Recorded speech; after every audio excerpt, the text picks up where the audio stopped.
Hello बच्चा लोग, कैसे हैं आप लोग। अल्कोहल फिनॉल एंड ईथर वाले चैप्टर में हम लोग अल्कोहल एंड फिनॉल वाला पार्ट खत्म कर चुके हैं और ईथर स्टार्ट करने से पहले फिनॉल का एक क्विक रिवीजन कर लेते हैं। ठीक है, तो जितने भी इंपॉर्टेंट रिएक्शंस हैं फिनॉल के अंदर वो सारी क्विक रिकैप कर लेते हैं हम लोग, फिर हम लोग ईथर वाले सेगमेंट में आते हैं। तो यहाँ पे फिनॉल की जो इंपॉर्टेंट रिएक्शंस हैं वो सारी मैं समराइज करके एक बार फिर से डिस्कस कर ले रहा हूं, वो बड़ी इंपॉर्टेंट है। ठीक है, तो आप देखो ये मॉलिक्यूल है आपके पास फिनॉल का।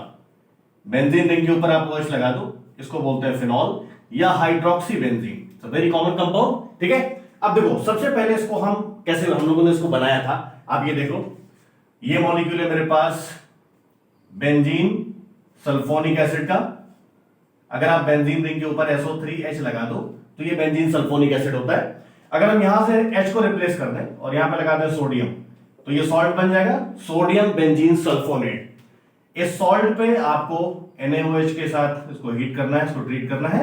ठीक है, तो यहां से ये सोडियम सल्फाइड एंड वाटर निकल जाता है और एक इंटरमीडिएट सॉल्ट बन जाता है सोडियम फिनॉक्साइड। ये मॉलिक्यूल आपको यहां पे मिल जाएगा ONA। ठीक है, अब अगर इस सोडियम फिनॉक्साइड का आप एसिडिफिकेशन कर दें डाइल्यूट HCl के साथ तो यहां से ये NaCl निकल जाएगा and you will get the phenol molecule. तो ये सोडियम बेंजीन सल्फोनेट से फिनॉल का मॉलिक्यूल आपने बना लिया। ठीक है, this is very important phenol. दूसरा क्या तरीका हम लोगों ने डिस्कस किया था यहां पे कि अगर आपके पास लेट क्लोरोबेंजीन का मॉलिक्यूल है और क्लोरोबेंजीन को आपने NaOH के साथ फ्यूज किया, ठीक है, condition 623 kelvin temperature 300 atmospheric pressure. ठीक है, तो फिर ये यहां से NaCl और वाटर निकल जाएगा और ये क्या बन जाएगा सोडियम फिनॉक्साइड। ये बड़ा इंपॉर्टेंट कंपाउंड है बेटा, सोडियम फिनॉक्साइड। और अगेन अगर आप इसका एसिडिफिकेशन कर दें डाइल्यूट HCl से तो यहां से भी आपको फिनॉल मिल जाएगा। तो चाहे आप यहां से स्टार्ट कर लें सोडियम बेंजीन सल्फोनेट से तो सोडियम फिनॉक्साइड बनेगा, इसकी एसिडिफिकेशन पे फिनॉल बन जाता है, या अगर आप यहां से स्टार्ट करते हैं क्लोरोबेंजीन से तो भी आपको सोडियम फिनॉक्साइड मिलेगा और इसका एसिडिफिकेशन करके भी हम लोग फिनॉल बना लेते हैं। नेक्स्ट आप देख लो बेटा, अगर आपके पास ये है मान लीजिए सैलिसिलिक एसिड का सोडियम सॉल्ट जिसको बोलते हैं सोडियम सैलिसिलेट। ठीक है, तो अगर सोडियम सैलिसिलेट पे आप सोडा लाइम का रिएक्शन करा दें, सोडा लाइम मतलब NaOH एंड CaO, ठीक है, सोडा लाइम का रिएक्शन करा दें तो इस रिएक्शन पे भी आप देखें, इस रिएक्शन पे भी आपको सोडियम फिनॉक्साइड मिल जाएगा। यहां से सोडियम कार्बोनेट और CO2 निकल जाती है और ये आपको मिल जाएगा सोडियम फिनॉक्साइड। इसका एसिडिफिकेशन कर दीजिए, यहां से फिर से जो है आपको ये फिनॉल वाला मॉलिक्यूल मिल जाता है। यहां पे वाटर निकलेगा बेटा, सॉरी, तो यहां से भी आपको फिनॉल का मॉलिक्यूल मिल जाएगा। तो ये तीसरा मेथड हो गया आपका, बिल्कुल रटने वाली बात नहीं है। नेक्स्ट इसमें हम लोगों ने डिस्कस किया था कि अगर आपके पास बेंजीन डाइअजोनियम क्लोराइड है, it's one of the very important molecule, और बेंजीन डाइअजोनियम क्लोराइड को अगर आप पानी के साथ गर्म कर दें, इसमें ज्यादा मेहनत नहीं करनी है, बस आप इसको पानी के साथ गर्म कर दीजिए। ठीक है, तो यहां से आपको जो है वो डायरेक्ट फिनॉल वाला मॉलिक्यूल मिल जाता है, वेरी सिंपल। तो ये हमने 1 2 3 4 ये डाइअजोनियम क्लोराइड, बेंजीन डाइअजोनियम क्लोराइड, यहां से भी आपने फिनॉल बना लेना है। बिल्कुल सिंपल सी चीज है, ये सारी रिएक्शंस आप ऑलरेडी डिस्कस कर चुके हो। ठीक है, बस मैं इसको एक रिवाइज कर दे रहा हूं ताकि चीजें दिमाग में स्टेबल बनी रहें। नेक्स्ट आप देखो, अगला मॉलिक्यूल मेरे पास है, यहां पे हम ले लेते हैं ग्रिग्नॉर्ड रिएजेंट। तो ग्रिग्नॉर्ड रिएजेंट मैंने लिया फिनाइल मैग्नीशियम ब्रोमाइड, और ये जो मॉलिक्यूल मेरे पास है अगर हम इसका एयर ऑक्सीडेशन कर दें, ठीक है, इसका हम एयर ऑक्सीडेशन कर दें तो ये हमें मिल जाएगा OMgBr। ये एक इंटरमीडिएट कंपाउंड बन जाता है और इसका अगर हम हाइड्रोलिसिस कर दें एसिडिक मीडियम में तो ये हाइड्रोक्सी मैग्नीशियम ब्रोमाइड यहां से निकल जाएगा और यहां से भी हमें फिनॉल मिल जाएगा। तो आप ये देखिए ये 5 रिएक्शंस मैंने यहां पे मेंशन की हैं, फिनाइल मैग्नीशियम ब्रोमाइड से, डाइजोनियम क्लोराइड से, क्लोरोबेंजीन से, सोडियम बेंजीन सल्फोनेट से और सोडियम सैलिसिलेट से। इसमें से कोई भी रिएक्शन आप अप्लाई करिए you will get the phenol. तो ये बड़ी सिंपल बड़ी इंटरेस्टिंग चीजें हैं, आप फिनॉल का प्रिपरेशन इनमें किसी भी मेथड से कर सकते हो। ये सारी रिएक्शन आप ऑलरेडी पढ़ चुके हैं। ठीक है, तो ये तो बात हो गई फिनॉल के प्रिपरेशन से रिलेटेड, एक ही चार्ट पे आपने सब रिवाइज कर लिया। अब जरा हम फिनॉल की प्रॉपर्टीज पे आ जाते हैं कि फिनॉल के अंदर कौन कौन सी इंपॉर्टेंट प्रॉपर्टीज होती हैं, ठीक है। तो उसको हम थोड़ा सेपरेट कर लेते हैं यहां से, ताकि आपको समझने में कोई कंफ्यूजन ना हो, ठीक है। तो सबसे पहले हम यहां पे बात कर लेते हैं फिनॉल की प्रॉपर्टी के रिस्पेक्ट में। देखिए ये सारी रिएक्शंस बड़ी ही इंटरेस्टिंग है और बड़ी इंपॉर्टेंट है, तो इसको आपको थोड़ा ध्यान से समझना पड़ेगा बच्चे, ठीक है। तो सबसे पहले हम यहां पे बात कर लेते हैं राइमर-टीमैन रिएक्शन की। आपने पढ़ा भी हुआ है कि फिनॉल को अगर आप क्लोरोफॉर्म और NaOH के साथ ट्रीट कर दो, ठीक है, डिटेल रिएक्शन आपने पढ़ी हुई है। फिनॉल को जब आप क्लोरोफॉर्म NaOH के साथ ट्रीट करते हैं तो आपको मिल जाता है सैलिसल्डिहाइड। तो वेरी वेरी इंपॉर्टेंट रिएक्शन, सैलिसल्डिहाइड बनता है, बहुत इंपॉर्टेंट है, या ऑर्थो हाइड्रोक्सी बेंजोल्डिहाइड भी आप इसको कह सकते हैं। This is the Reimer Tiemann reaction, right. ये आपने ऑलरेडी पढ़ा हुआ है, तो उसमें रटने जैसा कुछ भी नहीं बेटा जी, ठीक है, रट्टा मत लगाइएगा। तो फिनॉल पे जब आप क्लोरोफॉर्म NaOH का रिएक्शन कराओगे, you will get the salicylaldehyde and the reaction is named as Reimer Tiemann reaction. अगर आप इस पे NaOH और CO2 की रिएक्शन करा दो, कंडीशन क्या रखना है, 400 केल्विन टेम्परेचर और 4 to 7 एटमॉस्फेरिक प्रेशर, ठीक है। और जो भी मॉलिक्यूल बनेगा, ये नंबर 1 कर लीजिए, जो मॉलिक्यूल बनेगा उसका आप हाइड्रोलिसिस कर देना। तो फिर यहां पे आपको मिल जाएगा, इसको बोलते हैं Kolbe Schmitt reaction and you will get the salicylic acid. यहां से आपको सैलिसिलिक एसिड मिल जाएगा, ठीक है, पक्का, कोई दिक्कत वाली बात नहीं है। नेक्स्ट आप देखो बेटा, अगर आप इस फिनॉल पे बेंजीन डाइजोनियम क्लोराइड का रिएक्शन करा दें, C6H5N2Cl in alkaline medium, in alkaline medium, ठीक है।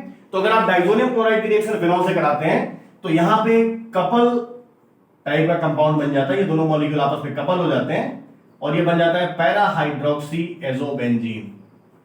तो molecule you will gate para hydroxy azobenzene और ये ऑरेंज कलर का डाई होता है, ठीक है। ये फिनॉल के आइडेंटिफिकेशन के लिए भी हम ये वाला टेस्ट यूज कर सकते हैं। तो ये भी बड़ी इंटरेस्टिंग और बहुत ही इंपॉर्टेंट रिएक्शन है, इसको बोलते हैं coupling reaction. This was the Reimer Tiemann reaction, Kolbe Schmitt reaction and coupling reaction. ये तीनों हो गई। आपने ये सारी रिएक्शन डिटेल में पढ़ी हुई है, बस इसको हम एक समराइज कर ले रहे हैं। नेक्स्ट आप देख लो बेटा, अगर आप फिनॉल पे हाइड्रोजन साइनाइड और HCl की रिएक्शन करा दो in presence of zinc chloride, और जो बनेगा आप उसका हाइड्रोलिसिस कर दो, ठीक है, आप उसका हाइड्रोलिसिस कर दो, तो ये बेटा जी आपको यहां पे मिल जाएगा salicylaldehyde and this reaction is named as Gattermann reaction. This is one of the very important reaction, this is Gattermann reaction, बहुत ही सिंपल सी है। तो ये भी एक अगली एक इंपॉर्टेंट नेम रिएक्शन बन गई। नेक्स्ट पार्ट में अगर आप फिनॉल को थैलिक एनहाइड्राइड, थैलिक एनहाइड्राइड, ये इसका फॉर्मूला होता है थैलिक एनहाइड्राइड का, थैलिक एनहाइड्राइड की रिएक्शन करा दो in presence of concentrated H2SO4, ठीक है। तो वो ऑब्वियस बात है, यहां वाटर का मॉलिक्यूल निकल जाता है और जो मॉलिक्यूल आपको मिलता है दैट इज फिनोप्थलीन। जो फिनोप्थलीन इंडिकेटर आप यूज करते हैं लैब में, यहां पे फिनोप्थलीन इंडिकेटर मिल जाता है आपको। तो ये बहुत ही इंपॉर्टेंट रिएक्शन है, ये यहां पे आपको फिनोप्थलीन इंडिकेटर मिल जाएगा।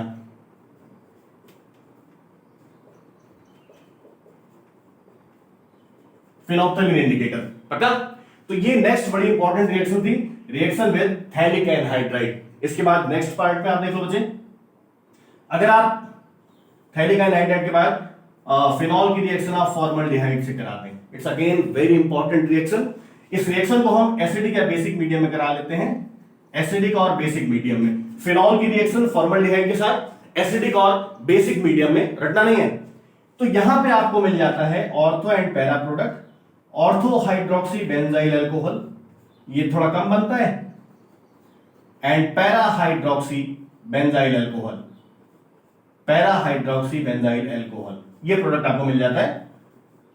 और ये मैंने आपको डिटेल्ड जब वीडियो बनाई थी उसमें आपको बताया था कि this is known as Lederer Manasse reaction, it's again very important reaction. और यहां पे दो तीन बातें मैंने आपको और बताई थी, फिर से मैं बोल दे रहा हूं। अगर फॉर्मल्डिहाइड एक्सेस में है, राइट, फॉर्मल्डिहाइड एक्सेस में है और आपने एसिडिक मीडियम यूज किया है, तो यहां पे एक लीनियर पॉलीमर बन जाता है जिसको नोवोलैक बोलते हैं, राइट। अगर आपने फॉर्मल्डिहाइड एक्सेस में लिया है इन बेसिक मीडियम, तो यहां पे क्रॉस लिंक्ड पॉलीमर बनता है जिसको बेकेलाइट बोलते हैं। तो you must know the difference between novolac and Bakelite. Novolac is a linear polymer and Bakelite is a cross linked polymer, ठीक है। और ये जो प्रोडक्ट मैंने यहां पे बना रखा है, this is according to Lagrange reaction, it's again very important, ठीक है बेटा जी। नेक्स्ट आप देख लो बच्चे, अगर आप फिनॉल पे अमोनिया की रिएक्शन करा दो, किसकी रिएक्शन, अमोनिया की, in presence of anhydrous zinc chloride, ठीक है, तो फिर क्या होगा, वाटर यहां से निकल जाता है बच्चे और रिंग के ऊपर NH2 ग्रुप लग जाता है, मतलब आपको मिल जाएगा एनिलीन। तो ये कन्वर्जन के लिए भी बहुत ही इंपॉर्टेंट रिएक्शन है ये। आप फिनॉल से एनिलीन बना सकते हैं with the help of this reaction, it's again very important. Next आप देख लो, अगर आप फिनॉल पे PCl5 का रिएक्शन करा दें, किसका रिएक्शन करा दें, PCl5 का, तो फिर यहां पे POCl3 और HCl as a by product निकल जाएंगे और जो मेन प्रोडक्ट आपका यहां पे आ जाएगा वो है क्लोरोबेंजीन।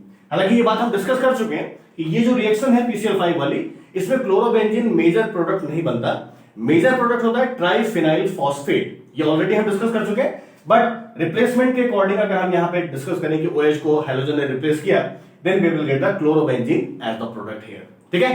तो ये फिनॉल की रिएक्शंस हो गई, ये सारी रिएक्शन आप पहले से पढ़ चुके हैं, बस एक रिवीजन यहां पे चल रहा है बच्चे। अब अगेन आप देखें, अगर इस फिनॉल का हम रिडक्शन कर दें हाइड्रोजन निकल के साथ, सबसे कॉमन रिड्यूसिंग एजेंट होता है ये, अगर आप इसको रिड्यूस कर देंगे तो आपको साइक्लोहेक्सेनॉल मिल जाएगा, साइक्लोहेक्सेनॉल, ये रिंग आप हटा दें, this is cyclohexanol, aliphatic compound ये बन गया साइक्लोहेक्सेनॉल। ये भी बड़ा इंपॉर्टेंट रिएक्शन है कि जब फिनॉल का हम रिडक्शन करते हैं तो ये साइक्लोहेक्सेनॉल बना लेता है, ठीक है। रिडक्शन के बाद नेक्स्ट आ जाओ बच्चे, ऑक्सीडेशन अगर हम इसका कर दें, ठीक है, तो ऑक्सीडेशन में यहां पे मैंने आपको बताया था कि जो ऑक्सीडाइजिंग एजेंट होता है प्रोडक्ट उस पर डिपेंड करता है। तो अगर मैंने यहां पे आप देखें, अगर पोटेशियम पर सल्फेट के साथ K2S2O8 इन अल्कलाइन मीडियम अगर हम ले लें और हम इसके साथ इसका ऑक्सीडेशन करें, तो यहां पे बड़ा ही इंटरेस्टिंग कंपाउंड बन जाता है क्विनॉल, बड़ा ही इंटरेस्टिंग कंपाउंड, पैरा पोजीशन पे भी OH आ जाता है and you will gate quinol. It's a very important reaction. और अगर ये ऑक्सीडेशन का पार्ट है बच्चे, ये ऑक्सीडेशन की रिएक्शन है, और अगर आपने अल्कलाइन KMnO4 के साथ ऑक्सीडेशन किया है, अल्कलाइन KMnO4 के साथ ऑक्सीडेशन किया है, ठीक है, तो फिर आपको मिल जाएगा टार्टेरिक एसिड। टार्टेरिक एसिड क्या होता है, COOH CHOH CHOH and COOH, this molecule is tartaric acid, tartaric acid, ठीक है। तो ये फिनॉल की कुछ इंपॉर्टेंट रिएक्शंस हो गई, बहुत ही सिंपल है, इसमें आपको कुछ भी ऐसा अलग से याद नहीं करना है। एक दो रिएक्शंस और हैं वो मैं आपको बता दे रहा हूं यहां पे। देखिए, अगर हम फिनॉल की रिएक्शन, ध्यान से देखना, अगर हम फिनॉल की रिएक्शन कॉन्सेंट्रेटेड नाइट्रिक एसिड से करा दें in presence of concentrated sulphuric acid, ठीक है, तो नाइट्रिक एसिड का 3 मॉलिक्यूल यहां पे लगेगा और ये फिनॉल बहुत ही इंपॉर्टेंट कंपाउंड बनाएगा पिक्रिक एसिड। ये ऑलरेडी हम लोग डिस्कस कर चुके हैं डिटेल वाले लेक्चर में। तो you will get a very very super important compound picric acid, ठीक है, बहुत ही इंटरेस्टिंग, बड़ा ही इंपॉर्टेंट कंपाउंड है ये। और ये किसमें आता है, electrophilic substitution reactions of phenol के अंदर। एक रिएक्शन में आपको फिनॉल की यहां पे और बता देता हूं, अगर फिनॉल का आप हेलोजिनेशन कर दें, अगर आप इसको ब्रोमीन वाटर से ट्रीट कर दें, तो मैंने बोला था कि जो फिनॉल का OH ग्रुप होता है, रिंग एक्टिवेटर होता है, रेट ऑफ रिएक्शन यहां पे फास्ट होगी और यहां पे आपको व्हाइट पीपीटी मिल जाएगा 2,4,6 ट्राइब्रोमोफिनॉल का। Again it's a very very important 2,4,6 tribromophenol, ठीक है। अब आप देखो, मैंने ऑलमोस्ट फिनॉल की सारी रिएक्शंस जितनी भी इंपॉर्टेंट हो सकती थी वो मैंने एक साथ कंपाइल कर ली। आप ये पूरा एक रिवीजन मार लेना तो सारी रिएक्शंस आपको क्लियर होंगी। और मैं आपको बता दूं, मोस्टली रिएक्शंस आप डिफरेंट प्लेसेस पे यूज भी करेंगे, अलग अलग क्वेश्चन इसका यूज भी होता है, ठीक है। तो बस आराम से आप ये वीडियो पूरी देख लेना, आपको फिनॉल ऑलमोस्ट क्लियर हो जाएगा। कोई दिक्कत लगे तो मुझे टेक्स्ट कर देना। Thank you.